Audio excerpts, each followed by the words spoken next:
Punjabi radio USA ਸੁਣ ਰਹੇ ਸਾਰੇ ਹੀ ਮਾਣਯੋਗ ਅਤੇ ਸਤਿਕਾਰ ਸਰੋਤਿਆਂ ਨੂੰ ਪਿਆਰ ਸਤਿਕਾਰ ਸਤਿ ਸ੍ਰੀ ਅਕਾਲ ਸਭ ਨੂੰ ਜੀਆਂ ਨੂੰ ਆਖਦੇ ਹਾਂ। ਸੋ ਪ੍ਰੋਗਰਾਮ ਦੇ ਵਿੱਚ ਆਪ ਸਭ ਦਾ ਸਵਾਗਤ ਹੈ। ਅਪਡੇਟ ਕੈਲੀਫੋਰਨੀਆ ਲੈ ਕੇ ਹਾਜ਼ਰ ਹੋ ਚੁੱਕਿਆ। ਮੈਂ ਰਾਜਕਰਮਵੀਰ ਸਿੰਘ, ਮੇਰੇ ਨਾਲ ਜੁੜ ਚੁੱਕੇ ਨੇ ਹਰਜੋਤ ਸਿੰਘ ਖਾਲਸਾ ਜੀ। ਸਵਾਗਤ ਹੈ, ਸਤਿ ਸ੍ਰੀ ਅਕਾਲ। ਸਤਿ ਸ਼੍ਰੀ ਅਕਾਲ, ਧੰਨਵਾਦ ਜੀ ਆਇਆਂ ਨੂੰ। ਪੰਜਾਬੀ ਰੇਡੀਓ USA ਦੇ ਜਿੰਨੇ ਵੀ ਸਰੋਤੇ ਸਾਡੇ ਸਾਰੇ ਹੀ AM ਸਟੇਸ਼ਨ, FM ਸਟੇਸ਼ਨ, ਘਰਾਂ ਦੇ ਵਿੱਚ ਰੇਡੀਓ ਸੈਟਸ ਦੇ ਰਾਹੀਂ, ਟੈਲੀਫੋਨ ਦੇ ਰਾਹੀਂ, ਫੇਸਬੁੱਕ, YouTube ਤੇ ਲਾਈਵ ਦੇਖ ਰਹੇ ਹੋ, ਸੁਣ ਰਹੇ ਹੋ, ਸਾਰਿਆਂ ਨੂੰ ਜੀ ਆਇਆਂ ਨੂੰ ਤੇ ਬਹੁਤ ਹੀ ਪਿਆਰ ਤੇ ਸਤਿਕਾਰ ਭਰੀ ਸਤਿ ਸ਼੍ਰੀ ਅਕਾਲ। ਸਰੋਤਿਓ, ਅੱਜ ਮਈ ਦੀ 5 ਤਰੀਕ ਆ, ਦਿਨ ਵੀਰਵਾਰ ਆ। ਤੁਹਾਡੇ ਲਈ ਅਪਡੇਟ ਕੈਲੀਫੋਰਨੀਆ ਪ੍ਰੋਗਰਾਮ ਲੈ ਕੇ ਹਾਜ਼ਰ ਹੋਏ ਹਾਂ। ਪ੍ਰੋਗਰਾਮ ਸ਼ੁਰੂ ਕਰਨ ਤੋਂ ਪਹਿਲਾਂ ਸਾਡੇ ਅੱਜ ਦੇ ਸਪਾਂਸਰਸ, ਉਹਨਾਂ ਦਾ ਧੰਨਵਾਦ। ਖਾਲਸਾ ਇੰਸ਼ੋਰੈਂਸ ਏਜੰਸੀ, ਜਿਨ੍ਹਾਂ ਦੇ ਕੋਲੋਂ ਤੁਸੀਂ ਹਰ ਇੱਕ ਤਰੀਕੇ ਦੀ ਇੰਸ਼ੋਰੈਂਸ ਕਰਵਾ ਸਕਦੇ ਹੋ। ਇੰਸ਼ੋਰੈਂਸ ਬਾਰੇ ਪਤਾ ਕਰਨ ਲਈ ਕਾਲ ਕਰ ਸਕਦੇ ਹੋ ਨੰਬਰ 408-272-2500 4082722500। ਟੇਡ ਕੇਨਾ ਇਮੀਗ੍ਰੇਸ਼ਨ ਲਾ ਫਰਮ, ਇਮੀਗ੍ਰੇਸ਼ਨ ਦਾ ਹੋਵੇ ਕਿਸੇ ਵੀ ਤਰੀਕੇ ਦਾ ਕੰਮ, ਕਾਲ ਅਟਾਰਨੀ ਜੇ ਟੇਡ ਕੇਨਾ 415-909-0503। ਅਮਰਜੀਤ ਸਿੰਘ ਫਰੈਜ਼ਨੋ, ਗੁਰਬਚਨ ਸਿੰਘ ਨਾਗਰਾ ਸੈਕਰਾਮੈਂਟੋ, ਅਵਤਾਰ ਸਿੰਘ ਮੰਜ਼ਲ ਕਲੋਵਿਸ, ਜੁਗਰਾਜ ਸਿੰਘ ਢਾਲੀਵਾਲ, ਕਮਲਜੀਤ ਸਿੰਘ ਮੱਖਣ ਦੌਲਤਪੁਰੀਆ ਸਟਾਕਟਨ, ਹਰਜਿੰਦਰ ਸਿੰਘ ਬਰਾੜ ਬੇਕਰਸਫੀਲਡ, ਇੰਦਰਜੀਤ ਸਿੰਘ ਬੜਿੰਗ ਮੰਟੀਕਾ ਤੇ ਜ਼ੈਰ ਗਰੁੱਪ, ਜਿਨ੍ਹਾਂ ਦੇ ਕੋਲੋਂ ਤੁਸੀਂ ਹੋਮ ਲੋਨਸ, ਘਰ ਖਰੀਦਣ ਅਤੇ ਘਰ ਵੇਚਣ ਦੀਆਂ ਸਾਰੀਆਂ ਸਰਵਿਸਿਜ਼ ਲੈ ਸਕਦੇ ਹੋ। ਕਾਲ 8559052575। ਇਹਨਾਂ ਸਭ ਦਾ ਧੰਨਵਾਦ। ਜੇਕਰ ਤੁਸੀਂ ਜਾਂ ਕੋਈ ਹੋਰ ਕਾਰੋਬਾਰ ਇਸ ਪ੍ਰੋਗਰਾਮ ਨੂੰ ਸਪਾਂਸਰ ਕਰਨਾ ਚਾਹੁੰਦੇ ਹੋ, ਸੰਪਰਕ ਕਰ ਸਕਦੇ ਹੋ ਨੰਬਰ 408-722-7698 ਦੇ ਉੱਤੇ।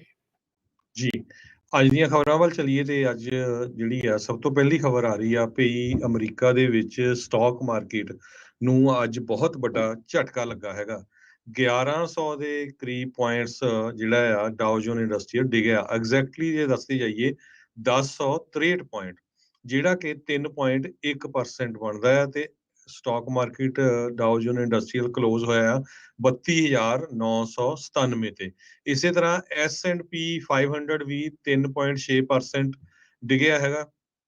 ਨੈਸਡੈਕ ਵੀ ਆਲਮੋਸਟ 5% ਲੋਅਰ ਗਿਆ ਹੈਗਾ। ਸੋ ਇਹ ਅੱਜ ਕੱਲ ਮਾਰਕੀਟ ਅਪ ਗਈ ਸੀ, ਪਰ ਕਿਉਂਕਿ ਫੈਡ ਨੇ ਇੰਟਰਸਟ ਰੇਟ 0.5% ਵਧਾਈ ਸੀ ਤੇ ਕੱਲ ਸਾਰੇ ਲੱਲਾ ਕਰ ਰਹੇ ਸੀ, 900 ਦੇ ਕਰੀਬ ਪੁਆਇੰਟ ਉੱਪਰ ਗਈ ਸੀ। ਅੱਜ ਪੂਰੀ ਤਰ੍ਹਾਂ ਜਿਹੜੀ ਆ ਸਟਾਕ ਮਾਰਕੀਟ ਉਹ ਲੁੜਕ ਗਈ ਹੈਗੀ ਆ। ਜੀ ਬਿਲਕੁਲ। ਸੋ 50 ਬੇਸਿਸ ਪੁਆਇੰਟ ਕੱਲ ਵਧਾਏ ਗਏ ਫੈਡ ਨੇ, ਤਾਂ ਉਸ ਤੋਂ ਬਾਅਦ ਦੇ ਵਿੱਚ ਇਹ ਦੇਖਿਆ ਗਿਆ ਕੱਲ ਜਦ ਫੈਡ ਨੇ ਕਹਿਤਾ ਸੀ ਵੀ 75 ਬੇਸਿਸ ਪੁਆਇੰਟ ਨਹੀਂ ਵਧਾਉਣੇ, ਉਹਦੇ ਕਰਕੇ ਇਨਵੈਸਟਰਾਂ 'ਚ ਖੁਸ਼ੀ ਦੀ ਲਹਿਰ ਦੌੜ ਗਈ ਤੇ ਅੱਜ ਜਿਹੜਾ ਉਹ ਗਮ ਜਿਹੜਾ ਆ ਉਹ ਇਹਨਾਂ ਨੂੰ ਸਤਾ ਰਿਹਾ ਹੈਗਾ। ਸੋ ਸਟਾਕ ਮਾਰਕੀਟਸ ਰੋਜ਼ ਹੀ ਬਹੁਤ ਜ਼ਿਆਦਾ ਡਾਵਾਂਡੋਲ ਚੱਲ ਰਹੀ ਆ।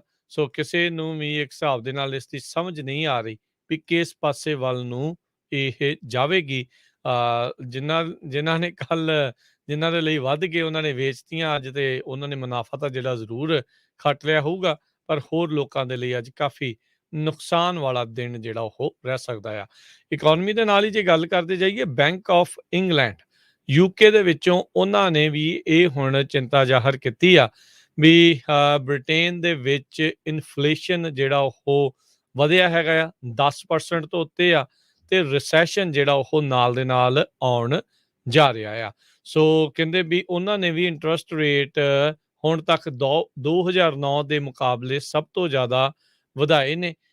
ਸੋ ਕਹਿੰਦੇ ਵੀ 0.25% ਤੋਂ ਵੱਧ ਕੇ 1% ਤੱਕ ਉੱਥੇ ਪਹੁੰਚ ਚੁੱਕੇ ਆ। ਪਾਊਂਡ ਦੀ ਵੈਲਿਊ US ਡਾਲਰ ਦੇ ਮੁਕਾਬਲੇ ਜਿਹੜੀ ਉਹ ਡਿੱਗ ਗਈ ਹੈਗੀ ਆ। ਸੋ ਇਹ ਵੀ ਜਿਹੜਾ ਇਸ ਟਾਈਮ ਦੇਖਣ ਨੂੰ ਮਿਲ ਰਿਹਾ ਹੈਗਾ। ਸੋ ਬੈਂਕ ਆਫ ਇੰਗਲੈਂਡ ਨੇ ਜਿਹੜਾ 9 ਰੇਟ ਸੈਟਰ ਆ, ਉਹਨਾਂ ਨੇ ਕਿਹਾ 3 ਦੇ ਮੁਕਾਬਲੇ 6 ਨੇ ਵੀ ਬੈਂਕ ਰੇਟ ਨੂੰ 0.75% ਉੱਥੇ ਵਧਾ ਦੇਣਾ ਚਾਹੀਦਾ। ਸੋ ਦੁਨੀਆ ਭਰ ਦੇ ਵਿੱਚ ਇਨਫਲੇਸ਼ਨ ਦੇ ਚੱਲਦਿਆਂ ਰਿਸੈਸ਼ਨ ਦੀ ਦਸਤਕ ਜਿਹੜੀ ਆ ਉਹ ਆ ਰਹੀ ਆ। ਚਾਈਨਾ ਲੋਕਡਾਊਨ ਦੇ ਵਿੱਚ ਰਹਿਣ ਦੇ ਕਰਕੇ ਸਪਲਾਈ ਚੇਨ ਦੇ ਉੱਤੇ ਬਹੁਤ ਵੱਡਾ ਅਸਰ ਪਿਆ ਆ, ਜਿਸ ਕਰਕੇ ਇਨਫਲੇਸ਼ਨ ਦਾ ਪ੍ਰੈਸ਼ਰ ਹੋਰ ਵੀ ਜ਼ਿਆਦਾ ਵੱਧ ਰਿਹਾ ਆ। ਡਿਮਾਂਡ ਕਾਫੀ ਆ, ਸਪਲਾਈ ਚੀਜ਼ਾਂ ਦੀ ਜਿਹੜੀ ਉਹ ਆ ਨਹੀਂ ਰਹੀ। ਸੋ ਕਾਫੀ ਵੱਡੀ ਜਿਹੜੀ ਪ੍ਰੋਬਲਮ 'ਚੋਂ ਇਸ ਟਾਈਮ ਕਹਿ ਸਕਦੇ ਵੀ ਦੁਨੀਆ ਹੀ ਨਿਕਲ ਰਹੀ ਆ ਆਰਥਿਕ ਤੌਰ ਦੇ ਉੱਤੇ। ਜੀ ਬਿਲਕੁਲ। ਸੋ ਬਹੁਤ ਵੱਡਾ ਅਸਰ ਜਿਹੜਾ ਹੈ ਇਹਦਾ ਆਉਣ ਵਾਲੇ ਸਮੇਂ ਦੇ ਵਿੱਚ ਹੋਰ ਚੀਜ਼ਾਂ ਦੇ ਉੱਤੇ ਵੀ ਪਊਗਾ। ਤੇ ਅਗਲੀ ਖਬਰ ਵੱਲ ਚਲੀਏ। ਕਹਿੰਦੇ ਭਈ ਕੈਲੀਫੋਰਨੀਆ ਦੇ ਵਿੱਚ ਲੋਕ ਮੂਵ ਹੋ ਰਹੇ ਆ। ਆਪਾਂ ਪਿਛਲੇ ਦਿਨਾਂ ਦੇ ਵਿੱਚ ਵੀ ਖਬਰਾਂ ਸਾਂਝੀਆਂ ਕੀਤੀਆਂ ਸੀਗੀਆਂ ਵੀ ਕਾਫੀ ਪਾਪੂਲੇਸ਼ਨ ਕੈਲੀਫੋਰਨੀਆ ਦੀ ਘਟੀ ਹੈਗੀ ਪਿਛਲੇ ਸਾਲਾਂ ਦੇ ਦੌਰਾਨ। ਪਰ ਇੱਕ ਸ਼ਹਿਰ ਇੱਦਾਂ ਦਾ ਆ ਜਿੱਥੇ ਕਹਿੰਦੇ ਪਾਪੂਲੇਸ਼ਨ ਇਨਕਰੀਜ਼ ਹੋਈ ਆ। ਉਹ ਸਿਟੀ ਆਫ ਫ੍ਰਿਜ਼ਨੋ ਆ। ਫ੍ਰਿਜ਼ਨੋ ਕਾਉਂਟੀ ਤੇ ਉਹਦੀਆਂ ਜਿਹੜੀਆਂ ਆਲੇ ਦੁਆਲੇ ਦੀਆਂ ਕਾਉਂਟੀਜ਼ ਹੈਗੀਆਂ ਆ ਸੈਂਟਰਲ ਸਨ ਮੈਕੀਨ ਵੈਲੀ ਦੇ ਵਿੱਚ, ਉਹਨਾਂ ਨੇ ਇਹ ਕਿਹਾ ਵੀ ਸੰਨ 2021 ਚ ਕਾਫੀ ਜ਼ਿਆਦਾ ਪਾਪੂਲੇਸ਼ਨ ਦਾ ਗਰੋਥ ਹੋਇਆ ਹੈਗਾ। ਕੈਲੀਫੋਰਨੀਆ ਡਿਪਾਰਟਮੈਂਟ ਆਫ ਫਾਈਨੈਂਸ ਦੇ ਡੈਮੋਗ੍ਰਾਫਿਕ ਰਿਸਰਚ ਯੂਨਿਟ ਨੇ ਇਹ ਦੱਸਿਆ 5th ਲਾਰਜੈਸਟ ਸਿਟੀ ਹੈਗੀ ਆ ਫ੍ਰਿਜ਼ਨੋ। 940 ਲੋਕ ਇੱਥੇ ਜਿਹੜੇ ਇਨਕਰੀਜ਼ ਹੋਏ ਆ ਤੇ ਸੋ ਟੋਟਲ ਐਜ਼ ਆਫ ਜਨਵਰੀ ਜਿਹੜਾ ਆ 5,43,660 ਲੋਕ ਹੈਗੇ ਆ। ਜੀ। ਅਗਲੀ ਗੱਲ ਕਰਦੇ ਜਾਈਏ, ਯੂਕਰੇਨ ਨੇ ਬੀਤੇ ਦਿਨਾਂ 'ਚ ਰਸ਼ੀਅਨ ਫਲੈਗਸ਼ਿਪ ਇੱਕ ਸਮੁੰਦਰੀ ਬੇੜਾ ਮੋਸਕਵਾ ਉਸ ਨੂੰ ਸਿੰਕ ਕਰ ਦਿੱਤਾ ਸੀ, ਡੁਬਾ ਦਿੱਤਾ ਸੀ। ਅੱਜ ਇਸ ਦੇ ਬਾਰੇ ਇਹ ਦੱਸਿਆ ਜਾ ਰਿਹਾ ਵੀ ਅਮਰੀਕਾ ਨੇ ਇਸ ਦੇ ਵਿੱਚ ਯੂਕਰੇਨ ਦੀ ਮਦਦ ਕੀਤੀ ਸੀ। ਕਹਿੰਦੇ ਵੀ ਇੰਟੈਲੀਜੈਂਸ ਉਹਨਾਂ ਨੇ ਯੂਕਰੇਨ ਨੂੰ ਇਸ ਦੇ ਬਾਬਤ ਦਿੱਤੀ ਸੀ, ਜਿਸ ਕਰਕੇ ਯੂਕਰੇਨ ਨੂੰ ਰੂਸ ਦੇ ਇਸ ਲੜਾਕੂ ਬੇੜੇ ਨੂੰ ਡੁਬਾਉਣ ਦੇ ਵਿੱਚ ਕਾਮਯਾਬੀ ਮਿਲੀ ਆ। ਬਲੈਕ ਸੀ ਫਲੀਟ ਦੇ ਵਿੱਚ ਸੀਗਾ ਇਹ ਰੂਸ ਤੇ 14 ਅਪ੍ਰੈਲ ਨੂੰ ਇਸ ਦੇ ਉੱਤੇ 2 ਯੂਕਰੇਨੀ ਨੈਪਟਿਊਨ ਐਂਟੀ ਸ਼ਿਪ ਮਿਜ਼ਾਈਲਸ ਦੇ ਨਾਲ ਹਮਲਾ ਹੋਇਆ। ਇਹ ਯੂਐਸ ਅਧਿਕਾਰੀ ਦਾਵਾ ਕਰ ਰਹੇ ਨੇ। ਸੋ ਕਹਿੰਦੇ ਵੀ ਇਹ ਗਾਈਡਡ ਮਿਜ਼ਾਈਲਸ ਜਿਹੜਾ ਕਰੂਜ਼ਰ ਸੀਗਾ ਜਿਸ ਦੇ ਵਿੱਚ 510 ਸੇਲਰਸ ਸੀਗੇ, ਉਸ ਦੇ ਉੱਤੇ ਯੂਕਰੇਨ ਦੀਆਂ ਐਂਟੀ ਸ਼ਿਪ ਮਿਜ਼ਾਈਲਸ ਦੇ ਨਾਲ ਹਮਲਾ ਹੋਇਆ ਸੀ ਅਮਰੀਕਾ ਦੀ ਇੰਟੈਲੀਜੈਂਸ ਦੇਣ ਤੋਂ ਬਾਅਦ ਦੇ ਵਿੱਚ। ਕਹਿੰਦੇ ਯੂਐਸ ਨੂੰ ਉਦਾਂ ਇਹ ਨਹੀਂ ਸੀ ਪਤਾ ਵੀ ਯੂਕਰੇਨ ਨੇ ਇਸ ਦੇ ਉੱਤੇ ਹਮਲਾ ਕਰ ਦਿੱਤਾ ਹੈ, ਪਰ ਇਸ ਦੀ ਬਾਰੇ ਜਾਣਕਾਰੀ ਯੂਕਰੇਨ ਨੇ ਜਿਹੜੀ ਉਹ ਯੂਕਰੇਨ ਨੂੰ ਦਿੱਤੀ ਗਈ ਸੀ ਅਮਰੀਕਾ ਦੇ ਦੁਆਰਾ। ਜੀ, ਅਗਲੀ ਖਬਰ ਵਿੱਚ ਚੱਲੀਏ ਯੂਐਸ ਸੁਪਰੀਮ ਕੋਰਟ ਦੇ ਨਾਲ ਸੰਬੰਧਿਤ ਆ। ਕਹਿੰਦੇ ਭਈ ਯੂਐਸ ਸੁਪਰੀਮ ਕੋਰਟ ਦੇ ਬਾਹਰ ਉੱਚੀ ਜਿਹੜੀ ਫੈਂਸ ਆ, ਹਾਈ ਫੈਂਸ ਉਸ ਨੂੰ ਇਰੈਕਟ ਕਰ ਦਿੱਤਾ ਗਿਆ ਹੈਗਾ। ਪਿਛਲੇ ਦਿਨਾਂ ਤੋਂ ਪ੍ਰੋਟੈਸਟ ਬਹੁਤ ਵੱਡੀ ਗਿਣਤੀ ਦੇ ਵਿੱਚ ਹੋ ਰਹੇ ਆ। 8 ਫੁੱਟ ਉੱਚੀ ਜਿਹੜੀ ਹਾਈ ਫੈਂਸ ਆ ਉਹ ਸੁਪਰੀਮ ਕੋਰਟ ਦੀ ਬਿਲਡਿੰਗ ਦੇ ਆਲੇ ਦੁਆਲੇ ਲਾਈ ਹੈਗੀ ਆ। ਸੋ ਜਿਹੜੇ ਉੱਥੇ ਮਾਰਸ਼ਲਸ ਆ ਉਹ ਚਾਹੁੰਦੇ ਆ ਵੀ ਕਿਸੇ ਤਰ੍ਹਾਂ ਦੀ ਕੋਈ ਦੁਰਘਟਨਾ ਨਾ ਵਾਪਰੇ। ਇੰਨੀ ਵੱਡੀ ਗਿਣਤੀ ਦੇ ਵਿੱਚ ਜਿਹੜੇ ਲੋਕ ਆ ਉਹ ਪ੍ਰੋਟੈਸਟ ਕਰ ਰਹੇ ਆ ਤੇ ਉਹ ਇਸ ਕਰਕੇ ਜਿਹੜਾ ਆ ਸੁਪਰੀਮ ਕੋਰਟ ਦੀ ਜਿਹੜੀ ਬਿਲਡਿੰਗ ਆ ਉਸ ਦੇ ਆਲੇ ਦੁਆਲੇ 8 ਫੁੱਟ ਉੱਚੀ ਫੈਂਸ ਲਾਈ ਗਈ ਹੈਗੀ ਆ। ਜੀ, ਇਸ ਦੇ ਬਾਬਤ ਆਪਾਂ ਨੂੰ ਪਤਾ ਹੀ ਆ ਵੀ ਅਬੋਰਸ਼ਨ ਦੇ ਮਾਮਲੇ ਦੇ ਵਿੱਚ ਜਿਹੜਾ ਇਸ ਟਾਈਮ ਮੁੱਦਾ ਪੂਰੀ ਤਰ੍ਹਾਂ ਗਰਮਾਇਆ ਹੈਗਾ ਆ।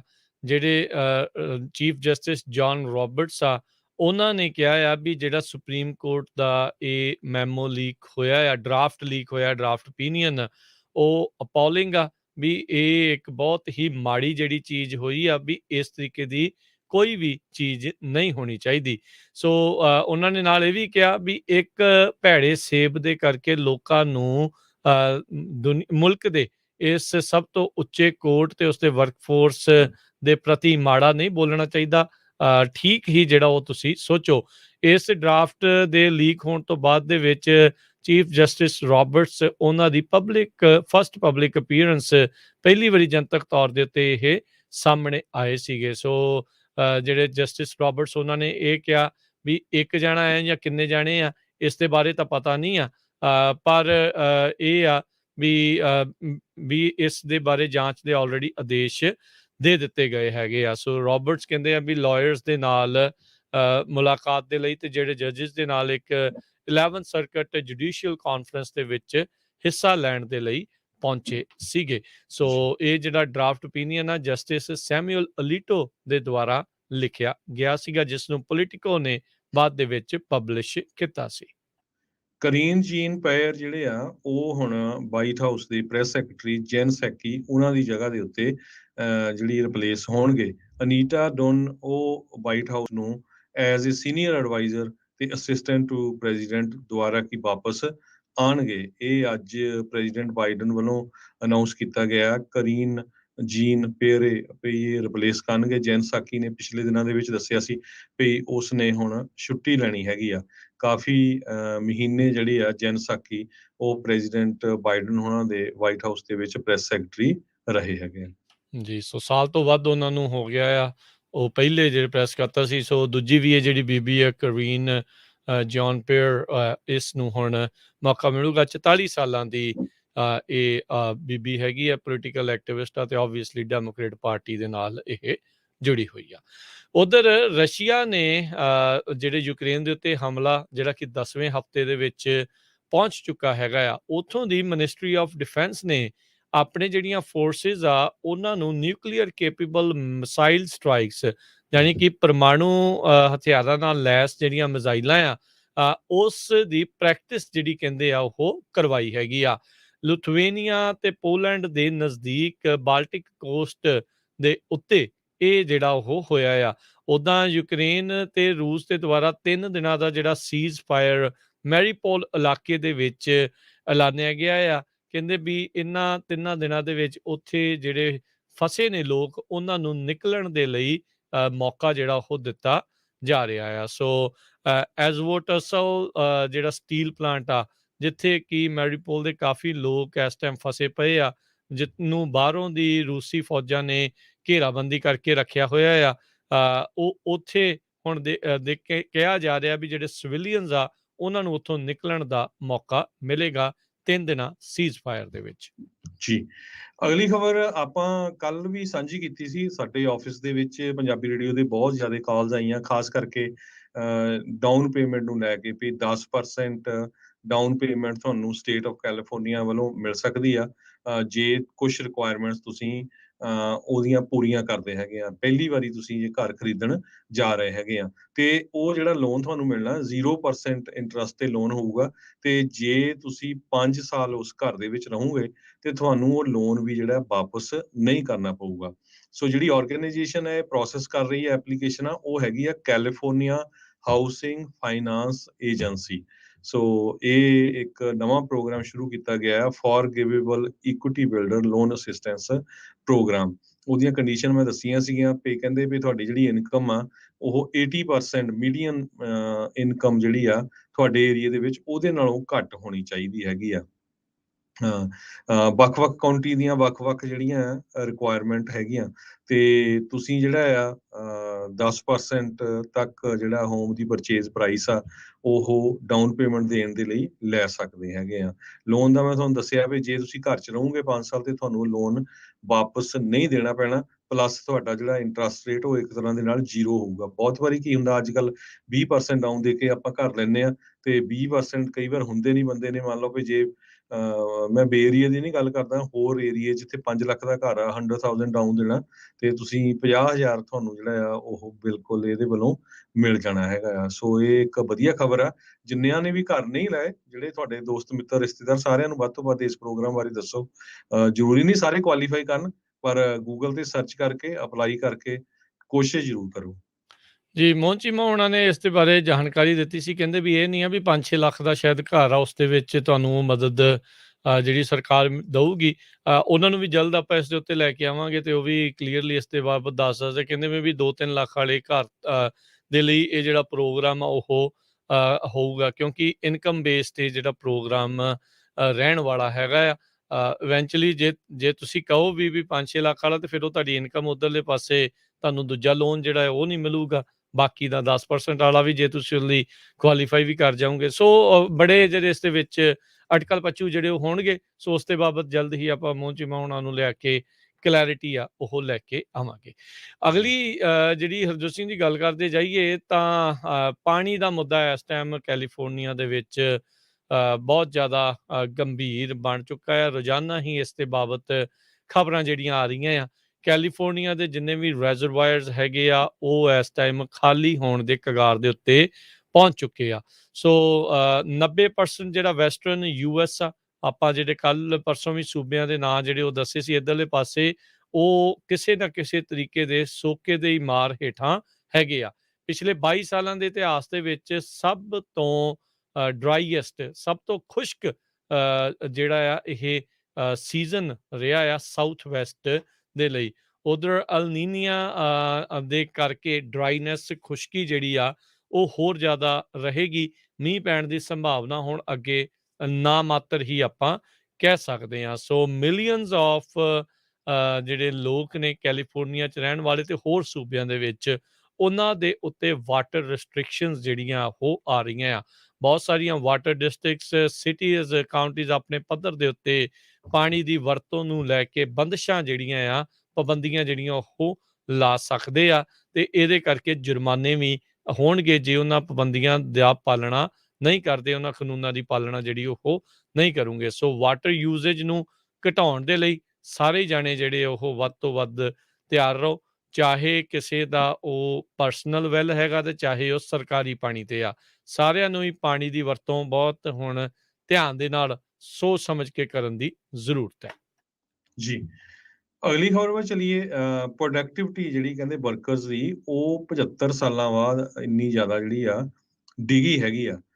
ਈਵਨ ਦੋ ਕਹਿੰਦੇ ਵੀ ਜਿਹੜੇ ਵਰਕਰਸ ਆ ਉਹਨਾਂ ਦੀ ਸੈਲਰੀ ਦੇ ਵਿੱਚ ਵਾਧਾ ਹੋਇਆ ਹੈਗਾ, ਕਈ ਜਗ੍ਹਾ ਤੇ 11.6% ਦੇ ਕਰੀਬ ਹੋਇਆ, ਪਰ ਜਿਹੜੀ ਵਰਕਰਸ ਦੀ ਪ੍ਰੋਡਕਟਿਵਿਟੀ ਆ ਉਹਦੇ ਵਿੱਚ ਜਿਹੜਾ ਘਾਟਾ ਹੋਇਆ 1947 ਤੋਂ ਬਾਅਦ ਇਹ ਦੇਖਿਆ ਵੀ ਪਹਿਲੇ ਕੁਆਰਟਰ ਦੇ ਵਿੱਚ 7.5% ਦੇ ਕਰੀਬ ਜਿਹੜਾ ਇਹ ਪ੍ਰੋਡਕਟਿਵਿਟੀ 'ਚ ਘਾਟਾ ਹੋਇਆ, ਲਾਰਜੈਸਟ ਡਿਕਲਾਈਨ ਆ 75 ਸਾਲਾਂ ਦੇ ਵਿੱਚ।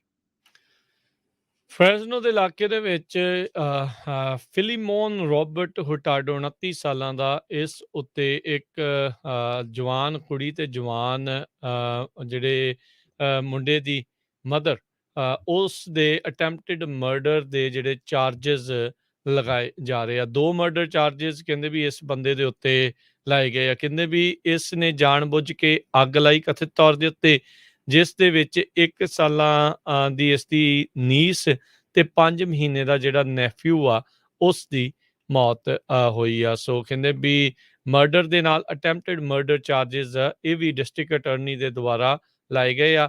ਹੁਰਟਾਡੋ ਦੇ ਦੁਆਰਾ ਆਰਸਨ ਜਿਹੜਾ ਆ ਉਹ ਕ੍ਰੀਏਟ ਕੀਤਾ ਗਿਆ ਸੀ, ਜਾਣਬੁੱਝ ਕੇ ਅੱਗ ਲਾਈ ਗਈ ਸੀ, ਜਿਸ ਨਾਲ ਗੰਭੀਰ ਰੂਪ ਦੇ ਵਿੱਚ ਜ਼ਖਮੀ ਹੋਣ ਵਾਲੇ ਚਾਰਜਸ ਵੀ ਇਸ ਉੱਤੇ ਲੱਗੇ ਆ। ਸੋ ਕਹਿੰਦੇ ਵੀ ਆਉਣ ਵਾਲੇ ਸ਼ੁੱਕਰਵਾਰ ਨੂੰ, ਕੱਲ੍ਹ ਨੂੰ, ਹੁਰਟਾਡੋ ਨੂੰ ਇੱਥੇ ਫ੍ਰੈਜ਼ਨੋ ਕਾਉਂਟੀ ਸੁਪੀਰੀਅਰ ਕੋਰਟ ਦੇ ਵਿੱਚ ਪੇਸ਼ ਕੀਤਾ ਜਾਵੇਗਾ। ਜੀ। ਅਗਲੀ ਖਬਰ ਜਿਹੜੀ ਆ ਉਹ ਰਿਵਰ ਸਾਈਡ ਕੈਲੀਫੋਰਨੀਆ ਤੋਂ ਆ ਰਹੀ ਆ, ਜਿੱਥੇ ਕਿ ਫੈਡਰਲ ਟ੍ਰੇਡ ਕਮਿਸ਼ਨ ਨੇ $69 ਮਿਲੀਅਨ ਦੀ ਇੱਕ ਸੈਟਲਮੈਂਟ ਜਾਰੀ ਕੀਤੀ ਆ ਫਰੰਟੀਅਰ ਕਮਿਊਨੀਕੇਸ਼ਨ ਦੇ ਨਾਲ। ਉਸ ਕੰਪਨੀ ਦੇ ਉੱਤੇ ਐਲੀਗੇਸ਼ਨਸ ਲੱਗੀਆਂ ਸੀਆਂ ਵੀ ਇਸ ਨੇ ਇੰਟਰਨੈਟ ਸਪੀਡ ਦੇ ਉੱਤੇ ਮਿਸ ਰਿਪਰੈਜ਼ੈਂਟ ਕੀਤਾ ਹੈਗਾ ਜਿਹੜੇ ਕਸਟਮਰਸ ਆ ਰਿਵਰ ਸਾਈਡ ਦੇ ਵਿੱਚ, ਲਾਸ ਐਂਜਲਸ ਕਾਉਂਟੀ ਦੇ ਵਿੱਚ, ਤੇ ਸਿਵਲ ਇਨਫੋਰਸਮੈਂਟ ਐਕਸ਼ਨ ਇਹਨਾਂ ਦੇ ਉੱਤੇ ਹੋਇਆ ਸੀ ਡਿਸੈਪਟਿਵ ਬਿਜ਼ਨਸ ਪ੍ਰੈਕਟਿਸਿਸ ਕਰਕੇ, ਤੇ ਹੁਣ $69 ਮਿਲੀਅਨ ਦਾ ਐਗਰੀਮੈਂਟ ਹੋਇਆ ਹੈਗਾ। ਜੀ ਬਿਲਕੁਲ। ਸੋ ਅਗਲੀਆਂ ਜਿਹੜੀਆਂ ਹਰਜੋਤ ਸਿੰਘ ਜੀ ਜਿਹੜੀ ਗੱਲਾਂ ਦੇ ਵੱਲ ਵੱਧਦੇ ਜਾਈਏ, ਇੱਕ ਗਰੁੱਪ ਗ੍ਰੋਨੈਲ ਗਰੁੱਪ ਕਹਿੰਦੇ ਆ ਵੀ ਕੈਲੀਫੋਰਨੀਆ ਦੇ ਜਿਹੜੇ ਕੰਜ਼ਰਵੇਟਿਵਸ ਹੈਗੇ ਆ ਉਹਨਾਂ ਨੂੰ ਰਜਿਸਟਰ ਕਰਨ ਦੇ ਲਈ, ਵੋਟਰ ਰਜਿਸਟਰ ਕਰਨ ਦੇ ਲਈ ਕੋਸ਼ਿਸ਼ ਕਰ ਰਿਹਾ। ਕਹਿੰਦੇ ਵੀ 1.4 ਮਿਲੀਅਨ ਕੈਲੀਫੋਰਨੀਆ ਦੇ ਜਿਹੜੇ ਕੰਜ਼ਰਵੇਟਿਵ ਰਜਿਸਟਰਸ ਆ ਉਹ ਉਹਨਾਂ ਨੂੰ ਐਜ਼ ਏ ਵੋਟਰ ਉਹ ਦੇਖਦਾ ਆ। ਰਿਕ ਗ੍ਰੈਨਲ ਇੱਕ non profit fix California group ਹੈਗਾ ਆ, ਤੇ ਉਹਨਾਂ ਦੁਆਰਾ ਇਹ ਕੋਸ਼ਿਸ਼ ਆ। ਮਿਡ ਟਰਮ ਇਲੈਕਸ਼ਨਸ ਆਪਾਂ ਨੂੰ ਪਤਾ ਆ ਵੀ ਇਸ ਵਾਰ ਆ ਰਹੀਆਂ ਆ।